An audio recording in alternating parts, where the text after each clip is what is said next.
All right, so in today's training, we are going to explore the importance of having a clear notion of who is a good fit for your coaching services and getting extremely clear in your mind exactly who you are selling to.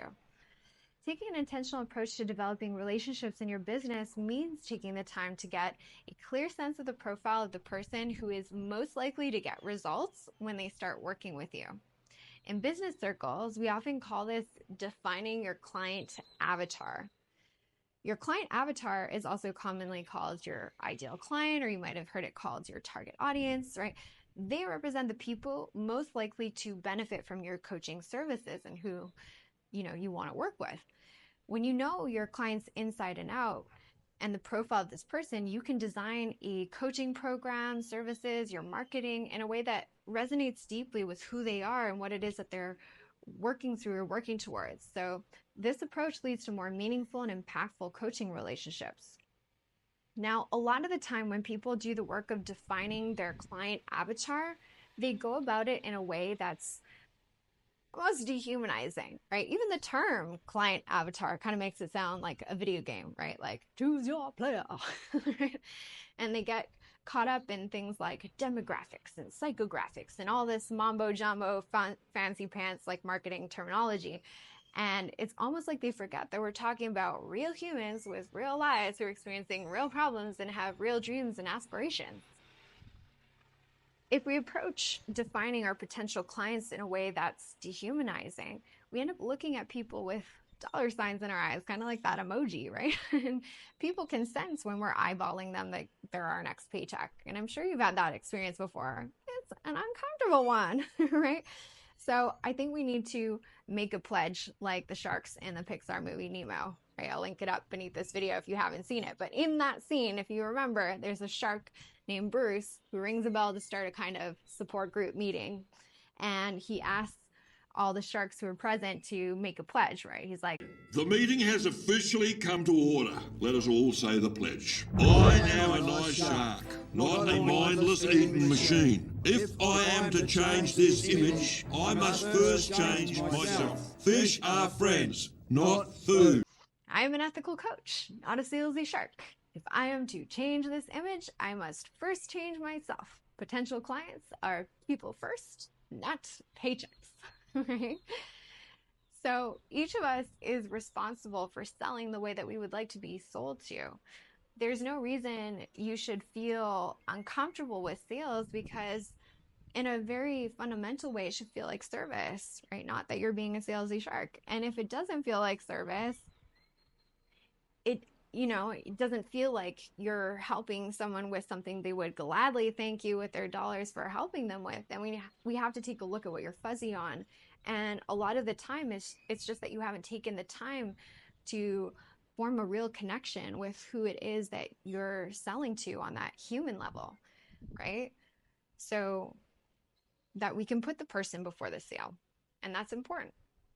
It's also important to define your client avatar because what each of us has to recognize as life coaches is that who you choose to support and who you choose to take on as a client and teach your methods to becomes a representation of your business and of your values and really an extension of your body of work. So it's so important that you have conviction in your ability to deliver on what you promised and that you know how to qualify the people that you choose to take on as clients. There's a lot of talk around, attracting qualified leads and discussing their commitment and ability to pay, etc. But often the piece that's missing from the discussion is, do you truly believe you can help them? And do you even want to help them? Because sometimes there's people out there that you can help, but it doesn't mean that you want to help them, right? I think it's just like with dating. And the way I think about it is, would I hire this person to be my client?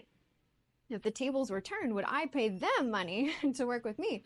And if the answer isn't immediately yes, it doesn't necessarily automatically disqualify them. It may just mean that I need more information or I need to set some expectations before the answer is yes, but I need to know what my standards are and I need to be able to effectively communicate what those standards are. I need to have a clear enough idea of what exactly it is that I'm looking for in a client. Otherwise, it's like with dating where chemistry comes first. You want to use a little intellect. And now some of you might be familiar with the work of Dan Sullivan, and he has a similar approach to mine. He calls it always be the buyer. This principle emphasizes maintaining discernment when selecting clients rather than merely accepting anyone willing to pay for your services. So think of it like dating, right? Imagine you're willing to date anyone who shows interest without considering things like compatibility, shared values, or long-term potential. While you might have more dates, the quality of those relationships is likely to suffer. You might find yourself in situations that are unfulfilling or even detrimental to your well-being. Similarly, accepting any client who can pay your fees might bring in revenue, but it could also lead to stress and misaligned goals and a tarnished reputation. Just like with dating, having standards and being selective ensures that you build meaningful, positive, and mutually beneficial relationships. By always being the buyer, you position yourself to choose clients who truly fit your business and align with your values. This approach not only enhances your day-to-day work life, but also ensures that your work remains impactful and rewarding. As I mentioned, being willing to work with anyone is like dating without any standards. So even if you are a general life coach, it's important that you develop clarity around who it is that you work with. No matter who you're working with, there are 3 key criteria that a person must meet to be a match for your services. First and foremost, they must have a problem that you are equipped to help them solve. Next, they must be motivated to solve that problem. And lastly, they must be able to pay for your services.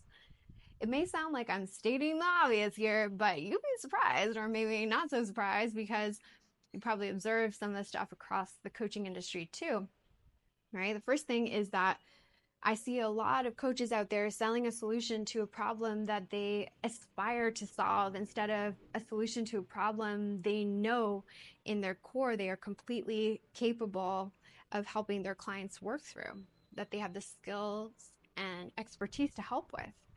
I also see coaches try to convince people to solve issues that don't occur to that person as an issue, like weight loss coaches trying to sell weight loss to people who they think should lose weight and have no desire to. And lastly, I see people selling high ticket coaching without the ability to deliver, or I see them selling to people who are desperate for a solution but don't have the purchasing power to invest in their services at the prices they're charging, right? So with anything that I just mentioned, if you have a sinking feeling that that might be you, that you identify with some of that, first of all, there's no judgment. We all have blind spots. Most of us do not intentionally engage in behavior that maybe is like ethically questionable. It happens because we're not operating intentionally. It happens because we're operating from stress and scarcity or simply ignorance. And it's going to happen to all of us at one point or another. And, if we judge ourselves, it just adds stress. It doesn't actually help us take any accountability and look for ways to move forward with more congruence with our values. So instead of tearing ourselves down with judgment, we need to build ourselves up with curiosity and compassion. And like one of my favorite teachers says, when you know better, do better. When you know better, do better. That's Maya Angelou, by the way. The way I see it, one of the most challenging times in the career of a coach is that transition from certified to CEO.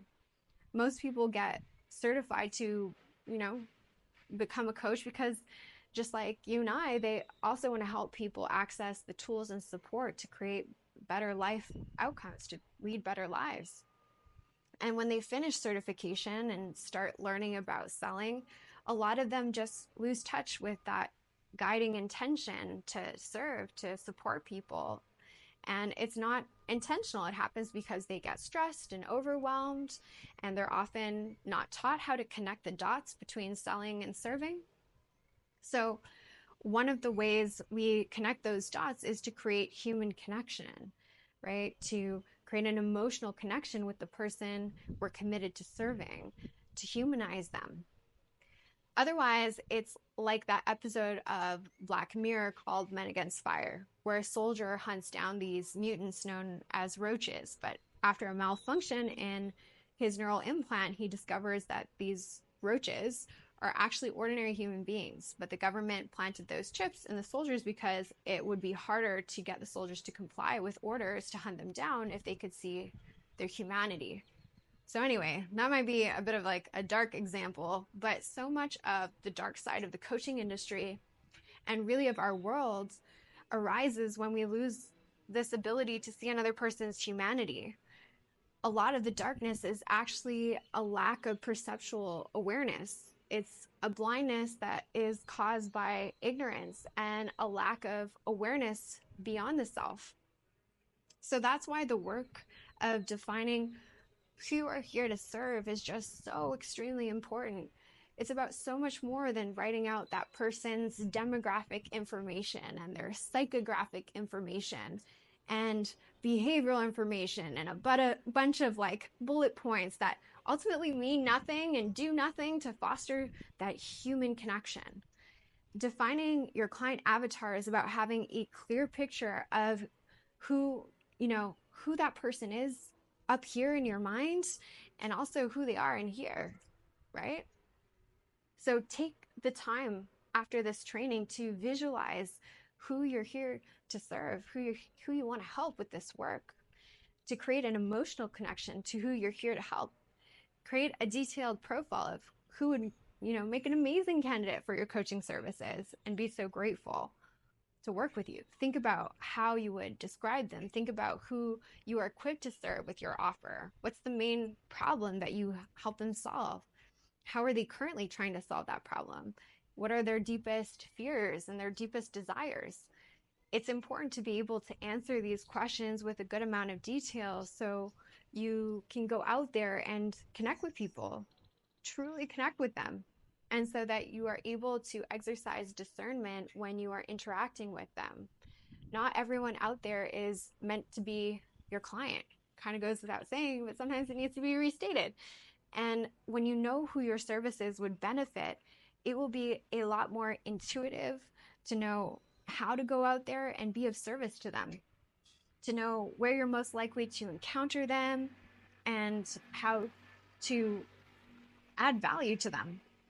You need to know who you're selling to in order for people to want to buy from you. It seems like straightforward enough advice, right? Yeah, it's so often skipped over. All right, so get out there and serve people you can truly serve people who want to be served by your work, and serve people who, have the ability to thank you with their dollars for the service you provided them and the life-changing work you've done together. If this video helped you out in any way, make sure that you smash that like button or give it a little boop and click on the screen right now to watch another video just like this one with more tips and strategies to level up your life coaching business. Or join my free 30-day course with the link below this video. I'll see you in the next one.